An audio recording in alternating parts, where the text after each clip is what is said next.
Φίλες και φίλοι, στο βίντεο αυτό θα σας δείξω με ποιο τρόπο μπορείτε να ανεβάσετε τα δικά σας βίντεο στο YouTube. Βασική προϋπόθεση είναι να έχετε στην διάθεσή σας ένα λογαριασμό Gmail, ώστε με αυτόν να δημιουργήσετε το κανάλι σας στο YouTube. Αν δεν έχετε, πρέπει να φτιάξετε ένα λογαριασμό email στην Google και μετά να μπείτε στη διαδικασία που θα δείτε παρακάτω. Εφόσον λοιπόν είμαστε έτοιμοι με το email, μπαίνουμε στο YouTube και πατάμε σύνδεση. Γράφουμε το email μας, εγώ έχω ήδη έτοιμα κάποια, οπότε θα χρησιμοποιήσω ένα από αυτά. Εισάγουμε και το κωδικό μας. Προφανώς έχω ελληνικά, θα το αλλάξω. Ξαναπληκτρολογώ λοιπόν το password και μπαίνω λοιπόν μέσα στο YouTube ως δημιουργός πλέον και όχι ως θεατής. Όπως βλέπετε πάνω δεξιά είναι το ονοματεπώνυμό μου, το οποίο φαίνεται διότι όταν δημιούργησα το λογαριασμό Gmail έπρεπε να δώσω τα πραγματικά μου στοιχεία.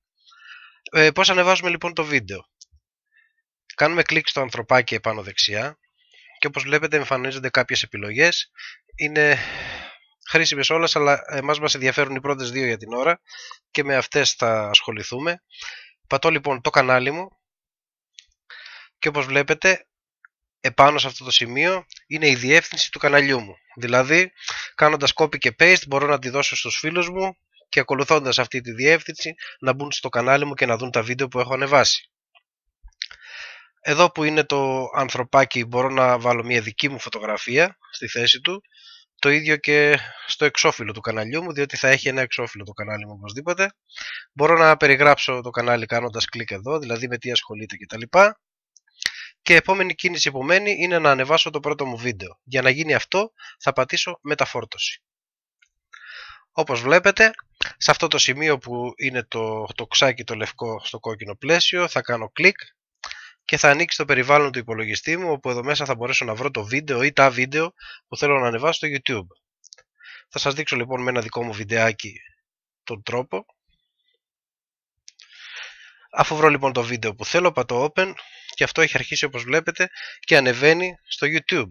Μέχρι να ανέβει και να πάει στο 100% εγώ θα δώσω κάποια στοιχεία, όπως τον τίτλο του πρώτα απ' όλα. Θα το ονομάσω Τάκης, που είναι το όνομά μου.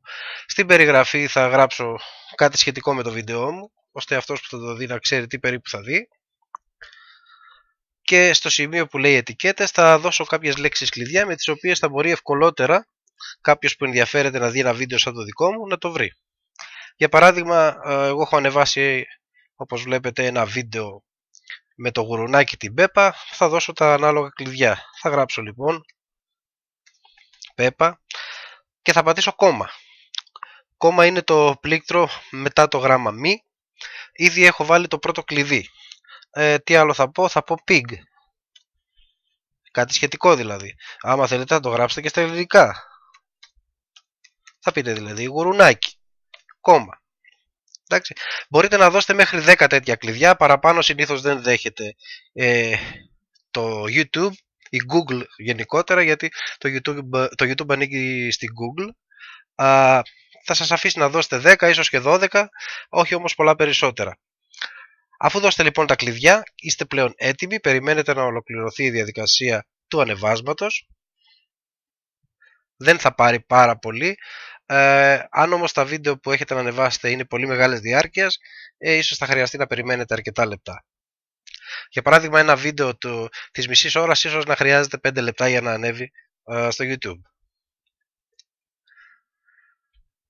Όπως βλέπετε, η διαδικασία σχεδόν ολοκληρώθηκε.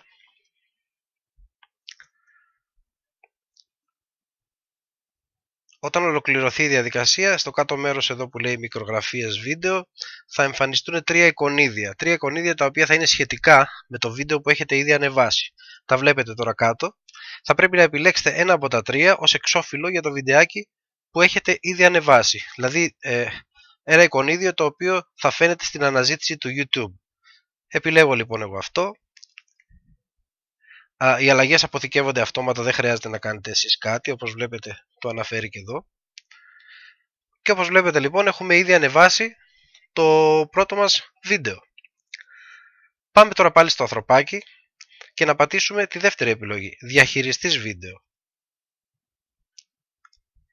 Εδώ λοιπόν βλέπουμε το βιντεάκι μας ανεβασμένο, μας λέει και στην επισήμανση εδώ ότι έχουμε ανεβάσει ένα βιντεάκι και στα αριστερά υπάρχει μία λίστα επιλογών οι οποίες είναι στατιστικά στοιχεία. Μπορείτε να δείτε δηλαδή το πόσοι σας έχουν δει, από πού σας έχουν δει και διάφορα άλλα στατιστικά στοιχεία, τα οποία τώρα βέβαια δεν εμφανίζονται διότι είναι πολύ πρόσφατα ανεβασμένο το βιντεάκι μας και είμαστε νέοι ακόμα. Θα περάσουν κάποιες μέρες, θα περάσουν ίσως και εβδομάδες και θα μπορέσετε πλέον να αρχίσετε να μπαίνετε στη διαδικασία να βλέπετε τα στατιστικά στοιχεία για τα βίντεο που έχετε ανεβάσει.